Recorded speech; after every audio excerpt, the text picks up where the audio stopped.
माननीय केंद्रीय मंत्री नितीन गडकरीजी यांनी नागपूर शहरातील जिल्ह्यातील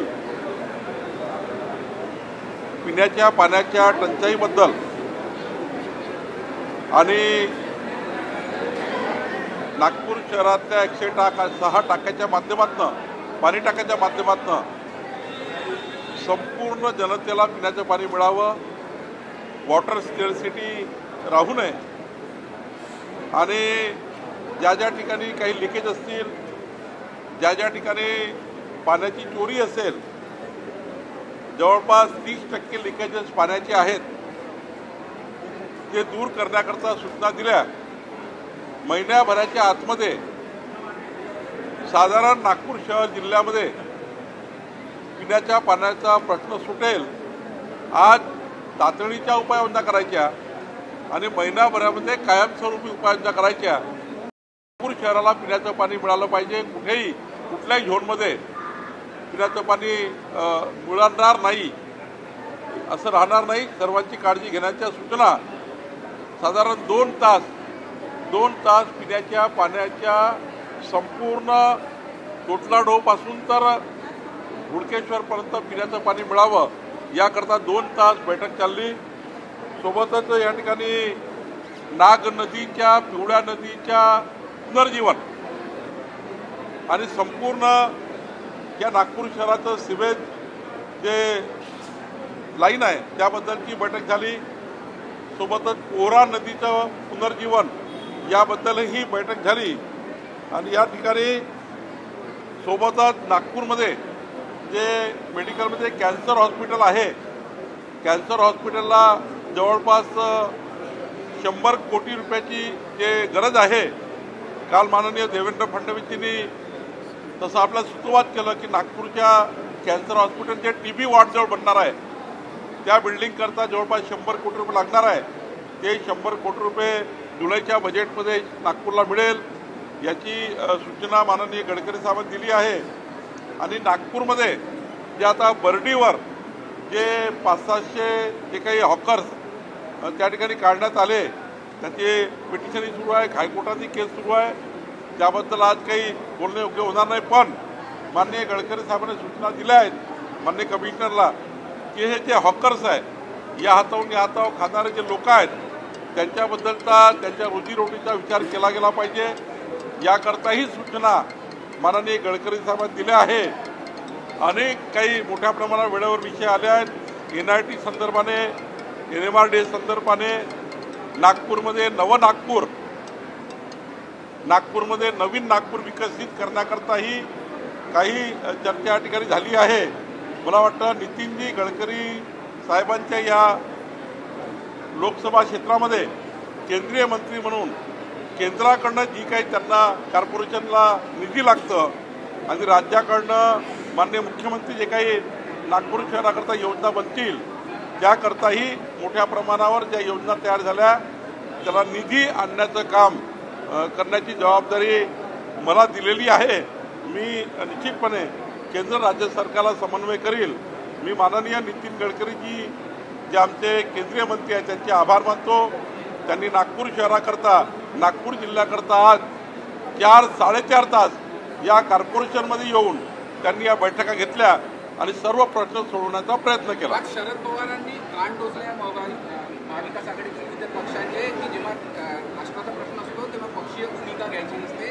काँग्रेस पक्षाचे मत काय मी असं सांगू शकत नाही असे ते बोलले। एकूणच महाविकास आघाडीतील इतर पक्षांचे कान टोचल्या एकूण त्या भूमिकेवर नाही। माननीय शरद पवार साहेबांनी जे काही वक्तव्य केलं आहे, काँग्रेस आणि उबाटा खास करून ते सकाळी संजय राऊत आणि ते त्यांची टीम आणि उद्धव ठाकरे आणि इकडे काँग्रेसचे राहुल गांधी, ते आता राहुल गांधी तर आपल्या सैनिकावरच प्रश्नचिन्ह उपस्थित करतात आहे।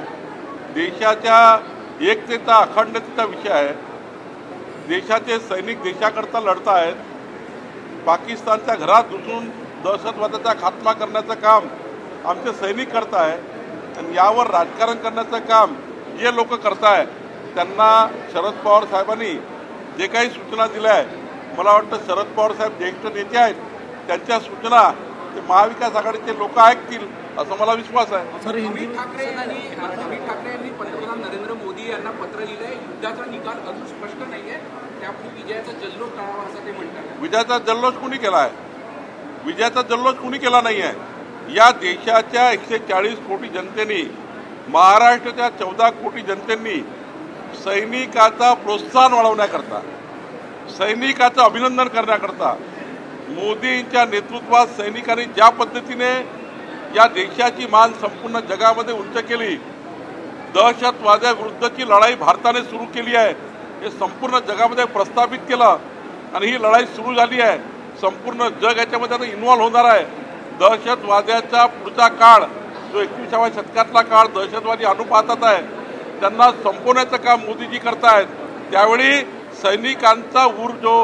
सैनिकाचं अभिनंदन केलं पाहिजे, सैनिकाच्या पाठीशी भारत देश उभा झाला पाहिजे. म्हणून तिरंगा यात्रा निघतायत. ते कुठल्याही पद्धतीने हे काही जल्लोष नाही आहे, या तिरंगा यात्रा आहे आणि या तिरंगा यात्रा सर्वांनीच काढल्या पाहिजे असं माझं आव्हान आहे.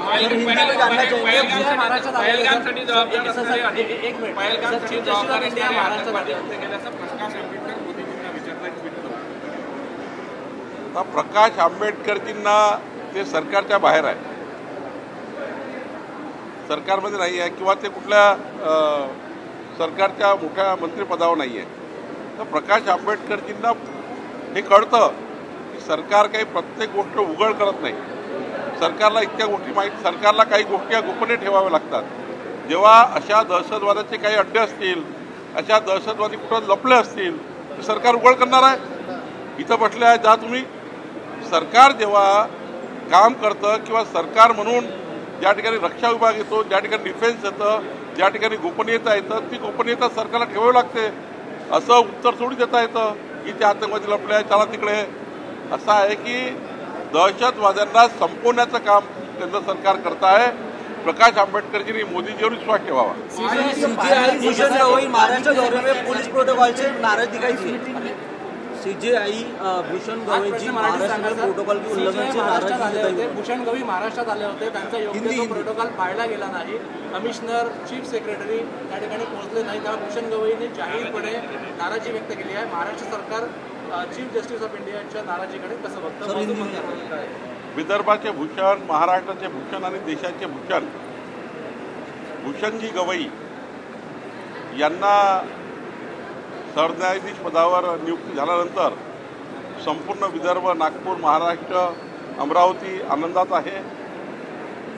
पण काल अचानक ज्या पद्धतीने त्यांचा प्रोटोकॉल राज्याच्या उच्चस्तरीय अधिकाऱ्यांनी निभवायला पाहिजे होता किंवा मेंटेन करायला पाहिजे होता किंवा त्या ठिकाणी द्यायला पाहिजे होता, काहीतरी गल्लत झाली. पण मी स्वतः माननीय मुख्यमंत्र्यांनी त्या ठिकाणी या गोष्टी दखल घेतली आहे. मी स्वतः माननीय गवई साहेबांशी रात्री बोलून त्यांनाही त्या ठिकाणी क्षमा मागितली आहे. शेवटी माननीय मुख्यमंत्री याची दखल घेतील आणि पुढच्या काळामध्ये या ठिकाणी असं होणार नाही याची काळजी महाराष्ट्र सरकार घेईल. हिंदी में बताइए सर. सीजेआई महाराष्ट्र में आए थे और वहाँ पे लोग नहीं पहुँचे थे प्रोटोकॉल के तहत. चीफ जस्टिस के प्रोटोकॉल में सीएस और बाकी अधिकारी, पुलिस कमिश्नर नहीं पहुँचे थे. क्या माफी मांगी आपने, कौन किया था? हमारे देश के सरन्यायाधीश महाराष्ट्र भूषण, अमरावती भूषण, नागपुर के भूषण है कि हमारे लिए सबके लिए एक आनंद का दिन है कि हमारे देश के सरन्यायाधीश न्यायमूर्ति भूषण गवई जी बने. और वो जब महाराष्ट्र में आए तो थोड़ी गल्लत हुई. जो अधिकारी, चीफ सेक्रेटरी, डीजी, मुंबई पुलिस कमिश्नर जाना चाहिए, जो प्रोटोकॉल है उसको भी वहाँ पर जो वक्त पर पहुँचना चाहिए नहीं पहुँच पाया. माननीय सरन्यायाधीश जी ने उसकी नाराज़गी भी व्यक्त की, लेकिन वो महाराष्ट्र के हैं, उन्होंने क्षमा कर दी. माननीय देवेंद्र जी फडणवीस हमारे मुख्यमंत्री, उन्होंने भी दखल ली है. मैंने भी रात को माननीय भूषण गवई जी से फोन करके सरकार के तरफ से मैंने भी क्षमा मांगी है. तो निश्चित रूप से भूषण जी गवई हमारे अमरावती से आते हैं, नागपुर से आते हैं, उनका बड़ा दिल है, निश्चित रूप से वो माफ कर देंगे। रायगडमध्ये खरीप हंगाम तोंडावर आलेला आहे. युतीचं बोगस बियाणं इतर राज्यातून येतात. या बोगस बियाणांवर सरकारने कसा कापा काल माननीय केंद्रीय कृषी ग्रामविकास मंत्री शिवराज सिंग चौहान जी आणि आमचे मुख्यमंत्री देवेंद्र फडणवीस जी आणि कृषी मंत्री माणिकराव कोकाटे जी या सर्वांनी नागपूरमध्ये येऊन बैठक घेतली आणि एक ग्राम सुद्धा जर चुकीचं बियाणं आलं आणि शेतकऱ्याची फसवणूक केली तर फौजदारी गुन्हे दाखल होतील. आता कुणी हिंमत करणार नाही. ज्या पद्धतीची रचना केंद्र राज्य सरकारने केली आहे बोगस बी बियाणाबद्दल, कोणतंही बोगस बी बियाणं शेतकऱ्याला मिळणार नाही याची काळजी राज्य सरकार केंद्र सरकारने चांगल्या पद्धतीची योजना तयार केली आहे. आशिष शेलार आणि महसूल विभाग 22 लाख उतारे अद्यावत करणार आहे. महाराष्ट्रातले सर्वच शेतकऱ्यांचे सर्व 7-12 उतारे 8 नमुना 8 जवळपास 11-12 मुद्द्यावर 11-12 विषयावर आम्ही दुरुस्त करण्याचा विचार करतो आहे. कारण अद्यावत नाही आहे, पीक पाण्याची नोंद नाही आहे, गजाप नाही आहे, कमी जास्त पत्रक झाले नाही आहे. म्हणजे 12-12 वर्षापासून शेतकरी हा नुसता कमी जास्त पत्रकाकरता फिरतो आहे. वारसदाराचे नाव नाही आहे. त्यामुळं महाराष्ट्राने जिवंत 7-12 मोहीम म्हणजे 12 अनेक विषय घेऊन संपूर्ण 7-12 संपूर्ण स्वामित्व प्रॉपर्टी आणि शेतकऱ्यांना ॲग्री टॅग म्हणजे नुसतं 7-12 अद्यावत करत नाही आहे, तर शेतकऱ्यांची आम्ही युनिक ID तयार करतो आहे, ज्याला ॲग्री टॅग म्हणतात. 96 लाख शेतकऱ्यांना ॲग्री टॅगचा आम्ही आता युनिक कार्ड दिला आहे आणि त्यांचा संपूर्ण रेकॉर्ड शेतकऱ्यांचा आता ॲग्री टॅगवर राहणार आहे. केंद्र राज्य सरकारच्या सर्व योजना ॲग्री टॅगच्या माध्यमातून युनिक कोडच्या माध्यमातून शेतकऱ्यांना मिळणार आहे आणि म्हणून राज्याचं महसूल खातं या राज्याच्या संपूर्ण शेतकऱ्यामध्ये जाणार आहे. तसंच आम्ही निर्णय घेतला आहे राज्यात 30 लक्ष घरं प्रधानमंत्री आवास योजनेचे घरं आता बनणं सुरू झालेले आहे. या सर्वांना आमचे तहसीलदार आमचे BDO हे त्या घरकुल मालकाच्या घरी जाऊन आम्ही महसूल खात्याच्या घरी जाऊ घरकुल मालकाच्या आणि त्यांना 5 ब्राची रॉयल्टी घरपोच देऊ आणि जवळच्या रेती घाटावरनं रेती देऊ आणि सोबतच माननीय मुख्यमंत्र्यांनी जाहीर केलं की 30 लाख घरांना सोलरचं यंत्र म्हणजे त्यांना 30 वर्ष वीज येणार नाही अशी योजना तयार केली आहे. त्यामुळं राज्यामध्ये घरकुलांना रेती, गावातल्या प्रायव्हेट घरमालकांना तहसीलदार रेती देईल आणि गावातले घरं गावामधल्याच रेतीने बनतील आणि संपूर्ण वाढू धोरण आता या राज्यामध्ये लागू झालेलं आहे. कालच आमच्या चंद्रपूर कलेक्टरचं मी अभिनंदन करतो. पहिल्यांदा राज्याच्या निविदा त्यांनी पूर्ण केल्या आणि आता तिथली चोरी म्हणजे चंद्रपूर जिल्ह्याची चोरी, वाळू चोरी आता बंद होईल. असंच आता आम्ही राज्यामध्ये आम्ही करतो म्हणजे जिल्ह्यामध्ये आम्ही करतो आहे. पहिलं टेंडर आता पूर्ण झालं आहे. राज्याचे संपूर्ण निविदा या लवकरच पूर्ण होईल आणि राज्यामधला वाळू प्रश्न हा निकाली निघेल. शेवटचा प्रश्न सर असा आहे, ज्या पद्धतीनं एक पद एक धोरण आहे भाजपचं, प्रदेशाध्यक्ष जे आहे ते आता बदलले जाणार आहेत आणि चंद्रशेखर बावनकुळे आणि आशिष शेलार यांच्या जागी दुसरी व्यक्ती निवडणुकीच्या पूर्वी महानगरपालिकेच्या नंतर, तुमची माहिती काय आहे? महाराष्ट्र भारतीय जनता पक्षाचं संघटन पर्व चालू आहे. आम्ही 1,51,00,000 भारतीय जनता पार्टीचे प्राथमिक सदस्य पूर्ण केले. आम्ही महाराष्ट्रामध्ये 1,55,000 ॲक्टिव्ह मेंबरशिप पूर्ण केली. आम्ही राज्यातल्या 1,186 बूथवर बूथ अध्यक्ष आणि कमिटी आम्ही पूर्ण केली. आम्ही आता 1232 मंडळं तालुके आमचे संघटनेचे तालुका अध्यक्षाच्या सर्व निवडी पूर्ण झाल्या. आमच्याकडे आता 80 जे जिल्हे आहेत संघटनेचे त्यामधल्या 58 जिल्हाध्यक्षाची निवड झाली. आता प्रदेश अध्यक्ष ही निवड लवकरच केंद्रीय भाजप करेल. कारण जोपर्यंत बूथ अध्यक्ष ते प्रदेश अध्यक्ष असं आमच्याकडे संपूर्ण संघटन हे त्या ठिकाणी गठीत झाल्यावर प्रदेश अध्यक्षाची निवड होतं. मला वाटतं केंद्रीय भाजप आता जेव्हा ठरवेल तेव्हा ही निवडणूक होऊ शकतं. निवडणुकीचे खालचे टप्पे पूर्ण झाले आहेत. सर सुप्रीम सोफिया कोर्ट का कुरैशी आदेश आया है सर सुप्रीम कोर्ट ने बोला है विजय शाह केस में SIT गठित की जाए जो कर्नल सोफिया कुरैशी के ऊपर जो बयान दिया था उन्होंने 4 हफ्ते में रिपोर्ट मांगी है। देखिए, अगर सुप्रीम कोर्ट ने बोला है तो सरकार करेगी। सुप्रीम कोर्ट का कोई भी आदेश सरकार के लिए मैंडेटरी हो जाता है, लेकिन जो सुप्रीम कोर्ट ने बोला है सरकार करना ही पड़ता है, चाहे केंद्र की हो चाहे राज्य की हो, उसमें कोई डाउट की बात नहीं है। आदित्य ठाकरे की